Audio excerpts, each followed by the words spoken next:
सावनेर मतदारसंघातून giant killer ठरलेले आशिष देशमुख भाजपचे आमदार आपल्या बरोबर आहेत। आशिष देशमुख जी खरं तर केदारांचा तुम्ही संपूर्ण गड उद्ध्वस्त केला आणि सावनेर मतदारसंघातूून तुम्ही एक भरघोस मतांनी विजयी झालेले उमेदवार आहात। हे किमया कशी साधली? कारण की सातत्याने केदार जे आहेत ते आव्हानं देत होती की हा माझा गड आहे, हा माझा गड कोणी उद्ध्वस्त करणार नाही आणि त्या गडाला तुम्ही सुरुंग लावलाय।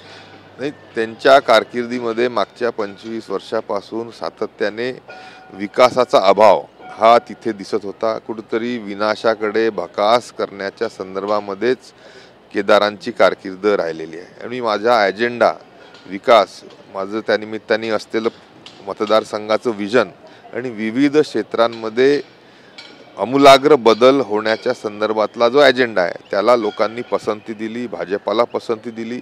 सावनेर कळमेश्वर विधानसभेची जनता ही विकासाच्या पाठीशी, माझ्या पाठीशी आणि भाजपाच्या पाठीशी खंबीरपणे उभी राहिली। अतिशय चांगलं असं मताधिक्य त्या निमित्ताने मला मिळालं आहे। नक्कीच जनतेच्या असलेल्या आशा आकांक्षा अपेक्षा या आशिष देशमुख येणाऱ्या काळामध्ये आमचा मतदारसंघ सावनेर कळमेश्वर हा विदर्भातच नव्हे तर महाराष्ट्रामध्ये एक नंबरचा विकासाच्या दृष्टीने करण्यासाठी दिवस रात्र एकत्र करील, मेहनत करील, प्रामाणिकपणे इमाने इतबारे जनतेची सेवा त्या निमित्ताने करेल। खरं तर अनेक वर्ष तुम्ही काँग्रेसमध्ये घालवली आहेत, आता तुम्ही भाजपचे आमदार म्हणून देखील या विधिमंडळामध्ये काम करणार, परंतु काँग्रेसमध्ये तुम्ही प्रत्येक गोष्ट लहान सहान बारीक सारीक तुम्ही अनुभवलेली आहे। आज काँग्रेसच्या आमदारांची, विजयी आमदारांची बैठक आहे, त्याचसोबत त्यांचा झालेला दारुण पराभव या सगळ्या संदर्भात आज विचार विमर्श केला जाणार आहे। नाना पटोले, चेन्नीथला हे सर्वच मंडळी त्या बैठकीत उपस्थित राहणार आहे। तुम्ही एक काहीतरी उपासात्मक सल्ला सुद्धा दिलेला आहे, काय तो? नाही, भाजपाचा मी आमदार पहिलेही होतो, तेव्हाचे असलेले 25 वर्षापासूनचे मंत्री अनिल देशमुखांचा पराभव करून होतो।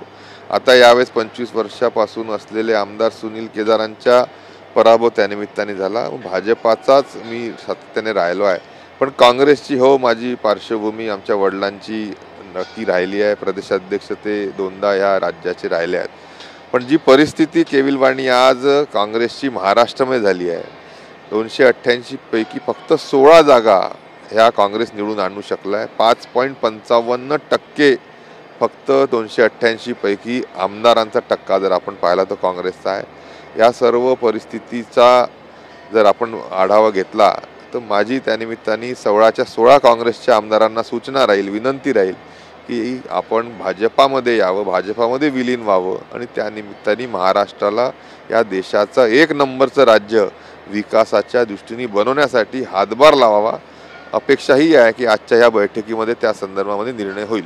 खरं तर ईव्हीएम संदर्भात दोष जो आहे तो सगळ्यात मोठा विरोधी पक्षाकडनं देण्यात येतोय। सातत्याने ईव्हीएमच्या घोळाच्या संदर्भात अनेक सोशल मीडिया पोस्ट व्हायरल होतात आहे। विधानसभा मतदारसंघातल्या मतदानाची टॅली होत नाही। काल काँग्रेसचे राष्ट्रीय अध्यक्ष असलेले मल्लिकार्जुन खरगे यांनी देखील सांगितलं की भारत जोडो यात्रेसारखी आता ईव्हीएम हटाव एक यात्रा जी आहे ती काढली जावी आणि बॅलेट पेपरवरती निवडणुका ज्या आहेत त्या घेण्यात याव्या म्हणून। या सर्व संदर्भामध्ये सुप्रीम कोर्टाने निकाल दिलेला आहे। ईव्हीएम मध्ये कोणत्याही पद्धतीचं तांत्रिक किंवा कोणत्याही पद्धतीचं त्याच्यामध्ये कमतरता नक्कीच नाही आहे आणि लोकसभेमध्ये महाराष्ट्रामध्ये काँग्रेसला महाविकास आघाडी चांगला निर्णय लागला तर ईव्हीएम चांगल्या आणि आता त्यांच्या विरोधात निकाल लागला तर ईव्हीएम खराब। हे त्याच ते जे रडगाण आहे त्याच्यातून काँग्रेसने बाहेर यावं, आत्मपरीक्षण करावं आणि कार्यकर्त्यांपासून वरच्या दिल्लीच्या नेत्यांपर्यंत त्या निमित्ताने जमिनीशी जुळून, लोकांशी जुळून त्यांच्या खऱ्या प्रश्नांना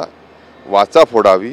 ही यात्रा काढणार, ती यात्रा काढणार। आता खरगे साहेब, आपण आपल्याबद्दल कमीच बोलावं तेवढं बरं आहे, पण नक्कीच आपल्या राष्ट्रीय अध्यक्षाच्या कारकिर्दीमध्ये सातत्याने एकामागे एक जे पराभव होत आहेत त्यासाठी देखील आपण जबाबदारी स्वीकारून आता राष्ट्रीय अध्यक्षपदाचा राजीनामा द्यावा। खरं मुख्यमंत्री कोण होणार हा पेच प्रसंग आहे। एकनाथ शिंदेंकडनं दबाव तंत्र देखील सुरू झालेलं आहे। खरं तर सगळ्यात मोठा पक्ष म्हणून भाजप उदयास आलेला, जवळपास अपक्षांचा पाठिंबा घेऊन 137 आमदार होतात।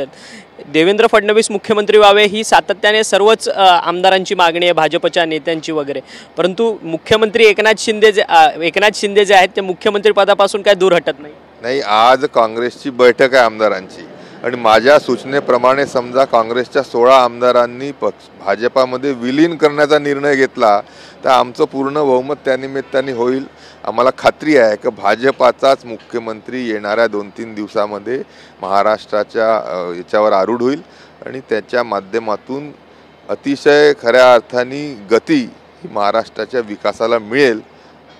सर्व जनसामान्यांची महाराष्ट्रातल्या तसेच भारतीय जनता पार्टीच्या कार्यकर्त्यांची आणि आमच्या सर्व भाजपाच्या आमदारांची हीच इच्छा आहे की यावेळेस राज्याचं नेतृत्व भारतीय जनता पार्टीच्या मुख्यमंत्र्यांनी करावं. पण कोण मुख्यमंत्री होणार? कारण की भाजपचा मुख्यमंत्री होणार. भाजपामध्ये आता 2-3 चेहरे तयार झालेत. विनोद तावडे, देवेंद्र फडणवीस, अजून कोणी एखादा चेहरा बाहेरून पॅराशूट केला जाईल.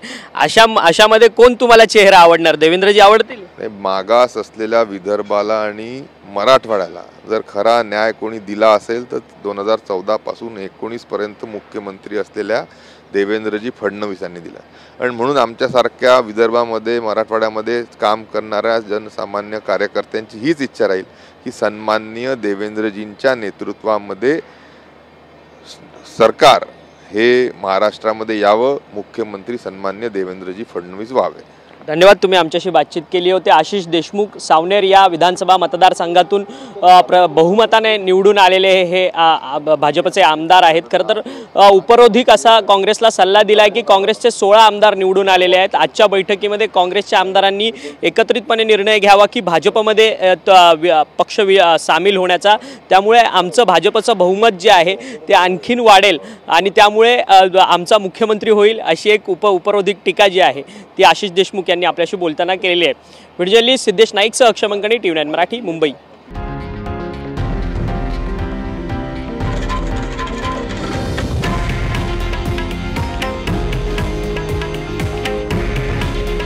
हे आहे देशातील नंबर 1 न्यूज नेटवर्क आणि आपण पाहत आहात TV9 मराठी.